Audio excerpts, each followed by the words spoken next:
원목사와 성경 읽기 시편 4편입니다. 오늘도 하나님의 귀한 말씀을 함께 읽으면서 주님의 귀한 은혜를 나누기를 원합니다. 시편 4편 함께 읽겠습니다. 시편 4편 내 의의 하나님이요. 이것도 다윗의 시입니다. 다윗의 시 인도를 따라 하나님께 맞춘 노래.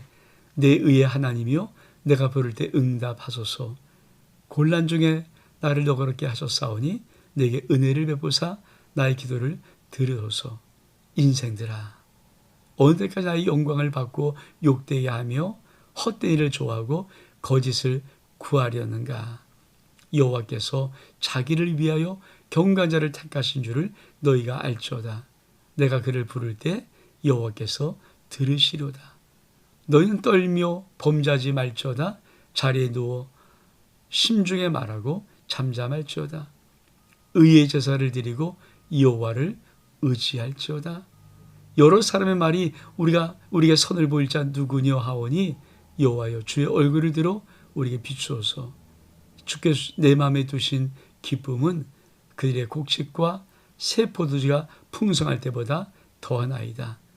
내가 평안히 눕고 자기도 하리니 나를 안전히 살게 하시는 이는 오직 여호와이시니이다.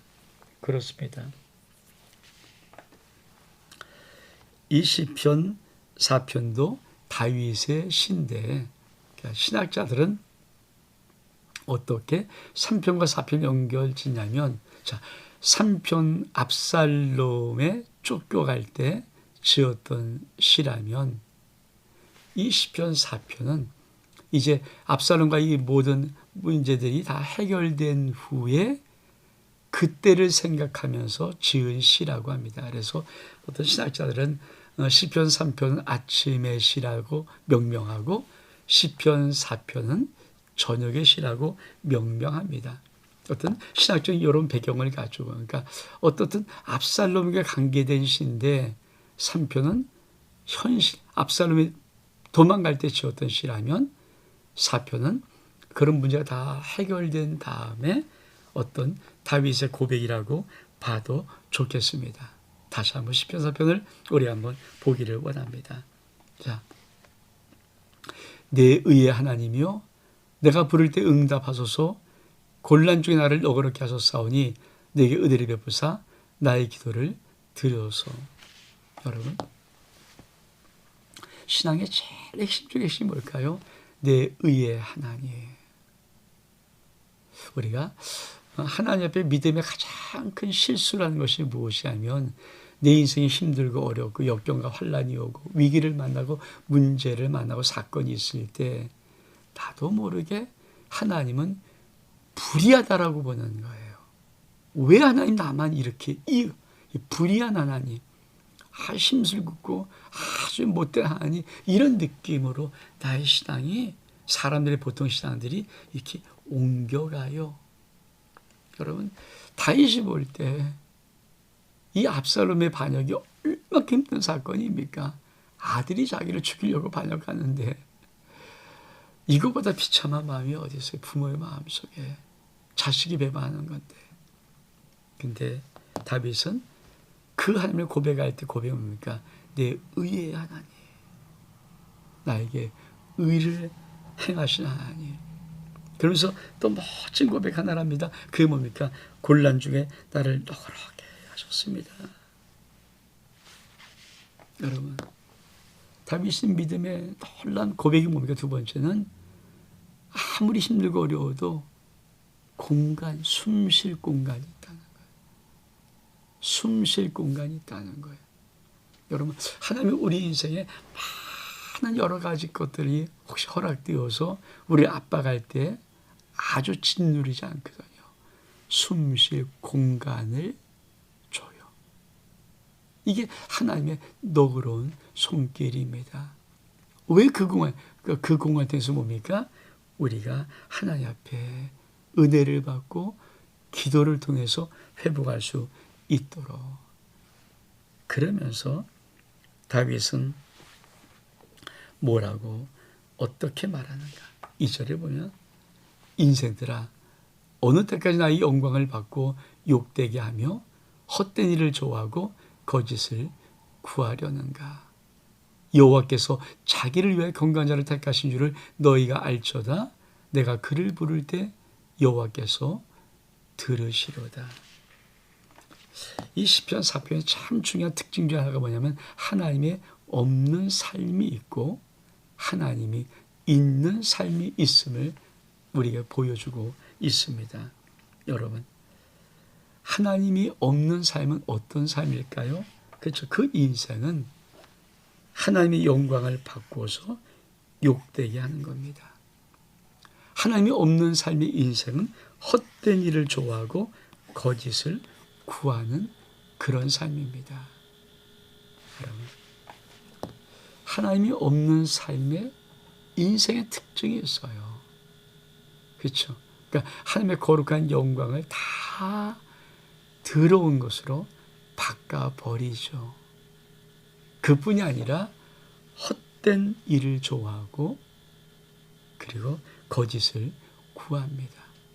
쉽게 말하면 뻥을 치고 뻥을 좋아해요. 근데 하나님은 어떤 사람이 인정합니까? 여호와께서 자기를 위해 경고한 자, 하나님은 경고한 자를 택하신 줄을 알지어다. 내가 그를 부를 때 여호와께서 들으시로다.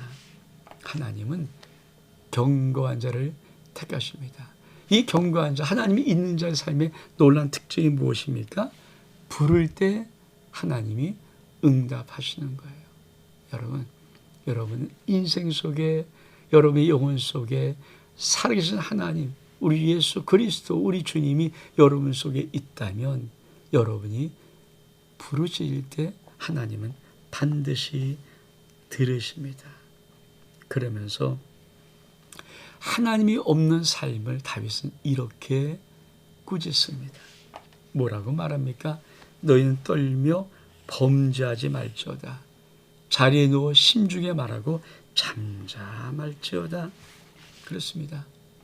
여러분, 많은 사람들이 하나님 없는 사람이 입을 막 열어서 이게 그렇죠. 사망의 목구멍, 그렇죠. 악의 목구멍, 지옥의 불이잖아요. 막 입을 열어서. 근데 하나님은 그렇지 않죠. 정말 하나님 없는 사람들은 떨고 범죄하지 말아요. 왜? 하면 심판이 무서운 게 있으니까. 그리고 잠잠하기를 원하는 겁니다. 그러면 하나님이 있는 삶은 어떻게 살아가야 됩니까? 그렇습니다. 5절이니까 의의 제사를 드리고 여호와를 의지할지어다. 여러 사람의 말이 우리에게 선을 볼 자 누구냐 하오니 여호와의 주의 얼굴을 들어 우리에게 비추소서. 자, 하나님이 의의 하나님이라고 정말 온전히 믿으면 우리는 하나님 앞에 의의 제사를 드려야 합니다. 자, 그러면 하나님이 있는 삶은 어떤 은혜의 복이 있는가? 그것이 바로 이 시의 마지막 7절, 8절입니다. 주께서 내 마음에 두신 기쁨은 그들의 곡식과 새 포도주가 풍성할 때보다 더나이다. 내가 평안히 눕고 자기도 하리니 나를 안전히 살게 하시는 오직 여호와이시니이다. 여러분, 하나님이 있는 삶의 놀라운 축복이 무엇입니까? 주께서 그 마음속에 두신 하늘 기쁨이 있어요. 근데 이 기쁨이 이 세상의 모든 성공으로 모든 어떤 것을 정치로 얻었던 어떤 곡식과 세포가 풍성한, 이게 뭔가 세상으로 모든 풍성한 어떤 생의 풍성한 것보다 주님이 내 마음에 주신 기쁨이 훨씬 더 크다는 거예요. 이게 하나님이 있는 삶의 놀라운 축복입니다. 그들은 어떤 복을 받을까요? 참 멋있는 거죠. 평안히 눕고 자기도 하리니 나를 안전히 살게 하신 오직 여호와이시다. 다시 그들 속에 하나님의 놀라운 평화가 이렇게 찾아옵니다. 자, 여러분, 시편 3편 4편이 압살롬으로 인해서 전과 후에 어떤 지어진 것, 신학자들의 이런 분석이 맞다면 시편 3편은 잃어버렸던 평화, 시편 4편은 다시 회복된 평화, 시편 3편은 울며 머리를 가리고 맨발로 울고 가는 비참한 그렇죠. 탄식이었다면 시편 4편은 주님이 내 마음에 두신 기쁨이 있는 축복. 그렇습니다. 하나님이 회복시키시고 하나님이 축복하십니다. 여러분 인생에서 지금 힘들고 어려운 모든 것들 하나님이 시편 4편처럼 회복시키시고 여러분 마음속에 하늘 기쁨을 두어주시는 위대한 하나님의 복을 받을 수 있기를 주의 이름으로 축복합니다. 온 목사와 성경 읽기 시편 4편 여기서 마칩니다. 샬롬.